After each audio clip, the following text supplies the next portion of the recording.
मार के निकाल दिया गया है बाबर आजम को बीबीएल से। बबरस्तान मर गई है मार के टको। दोस्तों बहुत दुख के साथ सूचित करना पड़ रहा है कि पाकिस्तान के महानतम खिलाड़ियों में शुमार नहीं बाबर आजम को बीबीएल से भगा दिया गया है। कितना बुरा हुआ ना दोस्तों बाबर आजम के साथ। मतलब बाबर आजम जिसको पाकिस्तानी कहते हैं कि विराट कोहली से बड़ा खिलाड़ी है और डॉन ब्रैडमैन के बाद अगर कोई धरती पर आया है तो वो बाबर आजम है। लेकिन उस बाबर आजम की इतनी ज्यादा बेइज्जती बीबीएल में की जा रही है और अब तो बेइज्जती। Babar Azam is back to Pakistan. उनका बीबीएल के अंदर सिडनी सिक्सर्स के साथ जो सफर था वो इख्तिताम पजीर हुआ और वो भी भाई निकल आए हैं पाकिस्तान के लिए। ऐसा नहीं है कि ऑस्ट्रेलिया में ही है, ऐलान हो गया कि बस जी उनका बीबीएल का सफर खत्म। मसले वाली बात होगी कि जाते जाते भी इन लोगों ने बेइज्जती करवा दी हमें और उधर से बाबर आजम की छुट्टी भी करा दी और बाबर आजम ने भी छुट्टी कर ली कि भाई ठीक है मैं जा रहा हूं पाकिस्तान में प्रिपरेशन से। अब आप चेक करो यार कसम से, मतलब कि बाबर आजम ने भी छोड़ दिया कि भाई जी बिग बैश की मैं लीव कर रहा हूँ, नेशनल कमिटमेंट्स हैं, ऑस्ट्रेलिया वाली सीरीज में जाऊंगा। तो भाई कसम से बहुत ही बेइज्जती हुई है यार, सच्ची सीधी सी बात है। बट ठीक है, देखो इसमें मसला नहीं है कि प्लेयर्स की परफॉर्मेंसेज अच्छी नहीं होती, ये सब कुछ होता है। बट जिस तरह से बाबर आजम के फैन बाबर आजम को उठाते हैं ना, king Babar Azam, Bobji the king, और वो मजाक आ गया है। क्योंकि देखो हकीकत तो इतनी सी है कि अगर पीसीबी उस वक्त बुला लेता ना तो शायद बाबर आजम के साथ जो बिग बैश में हुआ सब कुछ ना होता। क्यों? क्योंकि उस वक्त तक हुए थे मैचेस 5। उन 5 मैचों में बाबर की थी 250। वो एक अलग बात है कि 150-42 ने ड्रॉप होना था उसी टाइम। डैमेज कंट्रोल भी आप इसको कह सकते हैं कि पीसीबी ने वापस बुला लिया, या शायद बाबर ने खुद ही मैनेजमेंट कह सकते हैं बेहतर तरीके से। हां, इट इज डैमेज कंट्रोल। पता चल गया भाई वहां पे अगर मैं ड्रॉप हो जाऊंगा तो बैठ के टाइम जाया करने से बेहतर है फिर मैं खुद ही आ जाता हूं। लेकिन देर आई भी आ गई कि भाई मैंने अब ये मुझे नहीं पता कि ये बीबीएल और बाबर आजम ने मिलकर डिसाइड किया है, म्यूचुअल अंडरस्टैंडिंग है। बाबर ने उनसे डिस्कस किया है कि देखिए एक तरफ मेरे ड्रॉप होने की बातें हो रही हैं, मैं पाकिस्तान का एक बड़ा नाम हूं, मैं परफॉर्मेंस यहां पे नहीं दे पा रहा, या हो सकता है बाबर आजम ने खुद ना भी किया हो, पीसीबी को खुद भी पता है कि हमारा प्लेयर है हमारा। मतलब बाबर आजम जैसा बंदा वो एक सिंगल ना लेने के ऊपर 2 दिन रुस्सा रहा है, तो आप इसी से अंदाजा लगा लेना कि इस टाइम मेंटली क्या चल रहा होगा बाबर आजम के दिमाग में। और प्रॉब्लम इज दिस कि वो क्या कहते हैं आसमान से गिरा खजूर पे अटका। बाबर आजम के लिए आगे इससे भी ज्यादा मुश्किल पड़ा हुआ है और वो है वर्ल्ड T20। क्योंकि बाबर आजम के बारे में खबरें यही आ रही हैं कि वर्ल्ड T20 इससे अच्छा हम किसी और को जार्डन को शामिल कर लेते हैं। ओ भाई मार्क वहां ने हर बंदे ने बोला कि इसको बाहर निकालो, ठीक है, वरना इस तरह तो सिडनी सिक्सर टाइटल ही जीत पाएगी। कल मैच था 1:15 बजे और बहाना ये बना के उसको ठुड्डा मार के निकाला गया कि बाबर आजम को कैंप में बुलाया जा रहा है कि कैंप में आके प्रैक्टिस कर, आगे वर्ल्ड कप आ रहा है। टके उधर तो तुमने तैयारियां रोक दी हैं वर्ल्ड कप की। कौन सा कैंप लगा हुआ है मुझे बताओ ना, इधर कौन सा कैंप लगा हुआ है? हम भी पाकिस्तान में रहते हैं। लेकिन बीबीएल में पाकिस्तानी खिलाड़ियों की कितनी भर कर बेइज्जती हुई है उसका जरा नमूना देखिए। पहले शाहीन शाह अफरीदी को बुलाया, फिर भाई उसने जब 2 बीमर मारी तो उसको बॉल करने से रोक लिया। ऐसा कोई करता है किसी के साथ? बॉल करने से अंपायर ने उसको रोक दिया, बोला यार ये आईसीसी का नियम है, 2 बीमर मार दिया, बॉल नहीं करा सकते। फिर शाहीन शाह अफरीदी को पहली फुर्सत में ट्रेन का टिकट कटाकर सीधे लाहौर भेज दिया ऑस्ट्रेलिया से। उसके बाद दोस्तों दूसरा नंबर आता है मोहम्मद रिजवान का, जिनका कहना है कि क्रिकेट तो तीसरे नंबर पर है क्योंकि सबसे पहले मेरे लिए इस्लाम है, उसके बाद मेरे लिए पाकिस्तान है, उसके बाद आता है क्रिकेट। तो भाई वो आदमी खुद तीसरे नंबर पर क्रिकेट को रखता है, तो बीबीएल वाले उसको कहां से पहले नंबर पर रख लेते यार। इसलिए भाई बीबीएल वाले ने जब देखा कि यार ये तो बल्लेबाजी भी बड़ी धीरे धीरे कर रहा है, टेस्ट मैच की बैटिंग खेल रहा है, तो भाई उसको मैसेज भिजवाया गया। जब उसकी समझ में नहीं आया तो फिर उसको बुला लिया गया कि बेटा तुमसे ना हो पाएगा, तुम आ जाओ आ जाओ आ जाओ, और तुम जो काम करते हो ना, जो इमामुल हक ने कह रखा है मोहम्मद बट बाबर आजम के फैंस हैं, तो भाई ये जो बाबर आजम के फैंस हैं, ये बाबर आजम की जो पीआर है और ये जो बाबर आजम के क्लोज लोग हैं, जिस तरह से वो सोशल मीडिया पे बाबर आजम को मरवाते हैं ना, तो फिर जब बाबर आजम अच्छा नहीं खेलता ना तो फिर उन पे जो है ना बाबर आजम की बैंड बजती है। और बाबर आजम भी एक ईगोइस्टिक सा ही बंदा लग रहा है कि उसको कोई परवाह नहीं है कि मैंने अपनी गेम इंप्रूव करनी है, मैंने कुछ करना है। नहीं भाई, कुछ भी नहीं। बाबर आजम साहब कुछ भी अपने इंप्रूव नहीं कर रहे और बदले में पाकिस्तान की बेइज्जती हो रही है, बस इससे ज्यादा और कुछ भी नहीं हो रहा। बाकी महदूद रहती या तो बाबर से वो सिंगल डिनाई होने के बाद तो सिंगल डबल रन भी नहीं बन पा रही, यानी 1 रन का मार्क भी क्रॉस नहीं किया बाबर ने स्टीव स्मिथ के सिंगल के बाद, डिनाई करने के बाद। अब पिछले मैच में भी मोजेस हेंड्रिक्स ने भी ये बात बता दी कि टुक बाबर 2 डेज, क्योंकि कल्चरल डिफरेंसेस को समझ नहीं आया कि तुम्हें कैसे सिंगल डिनाई कर दिया। ये प्रॉब्लम बताऊं क्यों है? ये कल्चरल डिफरेंस तो है ही है, लेकिन एक और प्रॉब्लम है, आप अपने दिमाग में किंग हो, आप अपने दिमाग में क्रिकेट से सबसे बड़े हो, अपने दिमाग में क्रिकेट आप हो और आप क्रिकेट हो, और ये आपका माइंडसेट आपने नहीं बनाया, ये माइंडसेट रमीज राजा और कुछ चंद फॉर्मर क्रिकेटर्स, रमीज का मैं नाम इसलिए लेता हूं बिकॉज उन्होंने चेयरमैन की पोजीशन पे बैठ के ये बात की थी, वरना तो और कौन फॉर्मर क्रिकेटर्स हैं सबको पता है। एक कभी माइक हेसन पे उन्होंने डाल दिया कि इसकी टेक्निक खराब करा, ऑस्ट्रेलिया में तो कोई माइक हेसन नहीं था ना। अब यहां से सवाल है, ये तो सारा किस्सा हो गया, बाबर आजम को आपने निकाल लिया बिग बैश से, आपने कैंप का बहाना लगा दिया, शायद वहीं से एसओएस की कॉल आई हो कि सर ड्रॉप हो रहे हैं तो जरा ऑफिशियल वर्जन दें ताकि एक फेस सेविंग सिनेरियो भी हो जाए।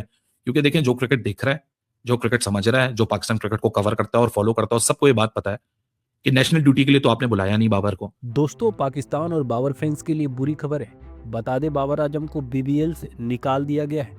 बीबीएल में लगातार गंदे प्रदर्शन के चलते अब बीबीएल वालों ने बाबर आजम को बीबीएल से ही, लीग से ही निकाल दिया है। बाबर के इज्जत को ढकने के लिए पाकिस्तान बोर्ड पीसीबी अनेकों झूठे दावे फैला रही है। बाबर को बीबीएल से हटाने के बाद पाकिस्तान बोर्ड ने उन्हें नेशनल ड्यूटी के लिए वापस बुलाया है और ये ढोंग उन्होंने बाबर के पॉपुलैरिटी, उस 3 घंटे की इज्जत को ढकने के लिए ये नाटक किया। और ये सभी को पता है, उनके फैंस को भी पता है, पूरी पाकिस्तान, पूरी कौम को पता है।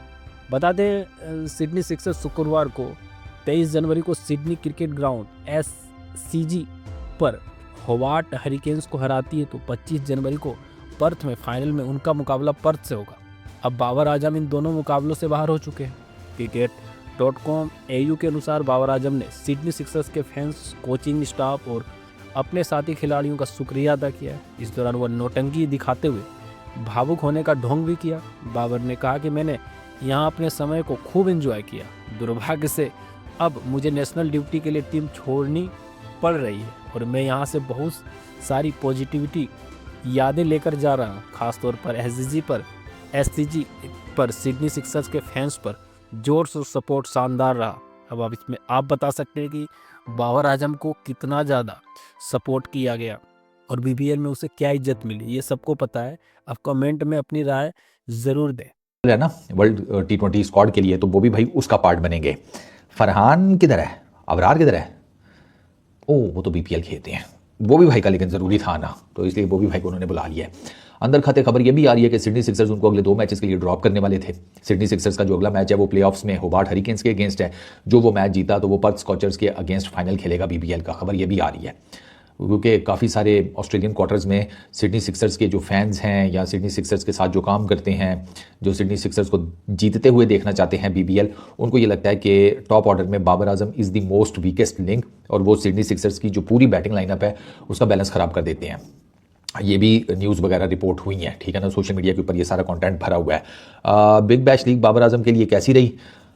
फ्लॉप शो था अनफॉर्चुनेटली। बाबर आजम ने 11 इनिंग्स खेली हैं BBL के अंदर, बिग बैश लीग में 202 रन हैं उनके टोटल और 22 की बैटिंग एवरेज, 103 का स्ट्राइक रेट, 2 उन्होंने 50s की हैं, 196 उन्होंने टोटल नंबर ऑफ बॉल्स खेली हैं, तकरीबन 200 के करीब गेंदें खेली हैं, जिसमें उन्होंने सिर्फ 19 चौके और 3 छक्के लगाए हैं। तो मिलाकर आप समझिए कि 200 गेंदों के ऊपर सिर्फ 22 boundaries. It's not a favourable thing. मतलब इसके ऊपर क्या डिबेट? रमीज का मैं नाम इसलिए लेता हूं बिकॉज उन्होंने चेयरमैन की पोजीशन पे बैठ के ये बात की थी, वरना तो और कौन फॉर्मर क्रिकेटर्स हैं, सबको पता है। एक कभी माइक हेसन पे उन्होंने डाल दिया कि इसकी टेक्निक खराब करा। अब ऑस्ट्रेलिया में तो कोई माइक हेसन नहीं था ना। अब यहां से सवाल है, ये तो सारा किस्सा हो गया, बाबर आजम को आपने निकाल लिया बिग बैश से, आपने कैंप का बहाना लगा दिया, शायद वहीं से SOS की कॉल आई हो कि सर ड्रॉप हो रहे हैं तो जरा ऑफिशियल वर्जन दें ताकि एक फेस सेविंग सिनेरियो भी हो जाए। क्योंकि देखें, जो क्रिकेट देख रहा है, जो क्रिकेट समझ रहा है, जो पाकिस्तान क्रिकेट को कवर करता है और फॉलो करता है, सबको ये बात पता है कि नेशनल ड्यूटी के लिए तो आपने बुलाया नहीं बाबर को, आप कैंप के लिए क्या बुला रहे हो बाबर को? तो ये वाला जो पुद्दू खाता है, ये सिर्फ एक ऑफिशियली, वो कहते हैं ना, सरकारी जमा खर्च, सिर्फ सरकारी जमा खर्च है। हकीकत तो सिर्फ इतनी सी है कि जो बाबर की फॉर्म है दुनिया के सामने है। अब इस सब के बाद एक बहस ट्रिगर हो गई है, क्या बाबर आजम को T20 वर्ल्ड कप में होना चाहिए इस परफॉर्मेंस पे? मुझे दूसरों का नहीं पता, मैं अपनी बात करता हूं, हाँ होना चाहिए। अब लोग हैरान होंगे सुन के कि यार ये एक जगह तनकीद कर रहा है, एक जगह बोल रहा है कि बाबर की फॉर्म ऐसी, वो ड्रॉप हो रहा है, PCB फेस सेविंग कर रहा है, और दूसरी जगह ये बोल रहा है T20 वर्ल्ड कप में होना चाहिए। जी बिल्कुल होना चाहिए। वो इसलिए होना चाहिए क्योंकि साफ और सीधी सी बात है कि बाबर आजम को अगर आप T20 वर्ल्ड कप में नहीं रखोगे तो आपका सीधा साधा सा सवाल है, सीधा साधा सा जवाब है कि आपको पता ही नहीं चलना कि बाबर आजम के T20 international career for Pakistan के ऊपर फुल स्टॉप लगाना है या नहीं लगाना। 2024 के बाद आपको जवाब नहीं मिला। 2022 में पाकिस्तान अलबत्ता फाइनल खेला था ऑस्ट्रेलिया के सरजमीन पे, लेकिन बाबर आजम की एज अ कैप्टन जो स्ट्राइक रेट थी वो 92 थी, बल्कि शान मसूद जिसको आपने T20 वर्ल्ड कप के बाहर निकाल दिया, वो पाकिस्तान का टॉप हाईएस्ट स्कोरर था उस पूरी कैंपेन का। तो खिलाओ ये वर्ल्ड कप, क्योंकि अगर ये वर्ल्ड कप ना खिलाए, इसकी जगह कोई और आएगा, वो परफॉर्म नहीं करेगा, वो तो फारिग हो जाएगा, लेकिन फिर बाबर आजम की बहस पाकिस्तान क्रिकेट में चलती रहेगी। This debate needs to shut down once and for all. इस एक डिबेट का एक दफा फैसला होना बहुत जरूरी है कि अब Babar Azam T20 world cup के लिए के बाद के बियॉन्ड 8 मार्च 2026 के बाद क्या पाकिस्तान के लिए क्रिकेट खेलें T20 में? क्योंकि देखें, ODI और टेस्ट की जहां तक बात है, वहां मैं कहता हूं बाबर आजम को मत छेड़ें, उनको पूरा कंफर्ट जोन दें, उनको मौका दें, वहां वो बाउंस बैक करें, उस 2 फॉर्मेट के ऊपर वो फोकस करें। लेकिन जहां तक बात T20 की रही, मेरे ख्याल से बाबर की फिल वक्त जो माइंडसेट उसका, उसके बस की क्रिकेट दिख नहीं रही है। 8 मैच पाकिस्तान में खेले, एक बहस है कि जी दूसरों का स्ट्राइक रेट देखो, ये जो पूरी डिबेट है ना कि इसका स्ट्राइक रेट देखो, उसका स्ट्राइक रेट देखो, इसके ऊपर हमने पूरा डिटेल्ड एनालिसिस किया है एक इंटरैक्टिव प्रेजेंटेशन के साथ। उसकी झलकी मैं अभी भी यहाँ आपकी स्क्रीन पे थोड़ी सी दे देता हूं। मैंने जानबूझ के एक डिटेल्ड यहाँ डैशबोर्ड क्रिएट किया है ताकि सबको पता चल जाए। ये बाबर आजम का लीग में परफॉर्मेंस रही बिग बैश में। बाबर आजम के अलावा मतलब पिछले 52 डेज के अंदर 1 दिसंबर से 22 जनवरी तक पाकिस्तान के और भी बैटर्स लीग खेले हैं। उस्मान, साहिबजादा फरहान, शादाब खान, बाबर आजम, साइम अयूब, फखर जमान, मोहम्मद रिजवान, ये सब वो हैं जो T20 के बैटर हैं। बाबर आजम की मुकाबला तो दूसरों से छोड़ी है, क्योंकि बिग बैश के अंदर स्ट्राइक रेट की लिस्ट में 72nd नंबर के ऊपर बाबर आजम एंड अप हुए हैं बिग बैश के कॉन्टेक्ट से। बाबर आजम ऐसी विकेट पे क्रिकेट खेल रहे थे जहां ट्रू बाउंस होता है, बाकी सब स्लगिश विकेटों पे क्रिकेट खेल रहे थे। तो टीम बाकी इनके जो साथी हैं उनके मुकाबले में जो बाबर का स्ट्राइक रेट था वो 103 है, बाकियों का स्ट्राइक रेट 125 का था। और बाबर का मुकाबला अपनी ही टीम के लड़कों से जो है, मतलब Babar versus Pakistanis in other leagues, -17.5 का स्ट्राइक रेट गैप है। हम बाबर आजम अच्छी क्रिकेट नहीं खेल पा रहे हैं। लेकिन दूसरी जानिब जो अहम चीज है वो ये है कि श्रीलंकन पिचेस पर जहां पर आपको सिर्फ हार्ड हिटिंग नहीं बल्कि पिच पर काम करना भी दरकार होगा, तो बाबर आजम जैसे प्लेयर की जरूरत भी है। असल क्वेश्चन फिर वही आता है कि क्या बाबर आजम को T20 वर्ल्ड कप 2026 खेलना चाहिए, खासतौर पर जब वो बिग बैश में बुरी तरह फेल होकर आ रहे हैं। अब यहाँ पर देखना यह है और पीसीबी ने डिसाइड ये करना है कि किस प्लेयर को क्या रोल देना है। मजबूरी तौर पर देखा जाए तो आप ये नहीं कह सकते कि अगर एक प्लेयर को एंकर प्लेयर का रोल दिया गया है तो वो 103 के स्ट्राइक रेट से खेले, 110 के स्ट्राइक रेट से खेले, ये नहीं हो सकता। बाबर आजम ने बदकिस्मती से बिग बैश में बहुत ही लो स्ट्राइक रेट के साथ क्रिकेट खेली। मजमूई तौर पर जो 11 इनिंग्स खेली उनमें 2 50 जरूर थी, एक 47 रन की इनिंग्स भी थी, लेकिन उनका ओवरऑल स्ट्राइक रेट 103 के इर्द गिर्द रहा, जो कि बहुत ही कम है। और 2025 में भी मजमूई तौर पर वो जदोजहद करते दिखाई दिए। अलबत्ता उनकी जो एक खास चीज़ है वो ये कि उनकी एवरेज अच्छी होती है। अगर आप 2025 में देखें, पाकिस्तान के तमाम बैटर्स में सबसे अच्छी बैटिंग एवरेज T20 फॉर्मेट में बाबर आजम ही की है, यानी कि वो विकेट पर काम कर लें तो रन्स कर लेते हैं। लेकिन अब स्ट्राइक रेट 128, 130 ये तो आपके लिए काबिल कबूल हो सकता है एज ए एंकर प्लेयर, लेकिन 110, 102, 103 ये स्ट्राइक रेट आपके लिए किसी भी तरह काबिल कबूल नहीं है। ये वो चीज़ है जिसने बाबर आजम के लिए अब मुश्किलात खड़ी कर दी हैं। गो के पहले हर जगह मैंने सपोर्ट इसलिए की कि आप एंकर प्लेयर को 130, 135 के स्ट्राइक रेट के साथ कबूल कर सकते हैं, हता कि 125 के स्ट्राइक रेट के साथ भी कबूल कर सकते हैं। लेकिन अगर 115, 110 का स्ट्राइक रेट है और आपकी एवरेज भी 30 से नीचे आ गई है तो फिर आप नहीं ऐसे प्लेयर के साथ आगे बढ़ सकते। ये वो वह नुकता है जिसमें आप सिलेक्टर्स मुझे लगता है कि कंफ्यूज होंगे कि T20 वर्ल्ड कप 2026 के लिए क्या करना चाहिए। लेकिन दूसरी जानिब जब देखते हैं जो बाकी हमारे प्लेयर्स हैं, जिनमें खासतौर पर साइम अयूब, सलमान अली आगा, फखर जमान, इनकी कारकर्दगी बदकिस्मती से ज्यादा अच्छी नहीं है।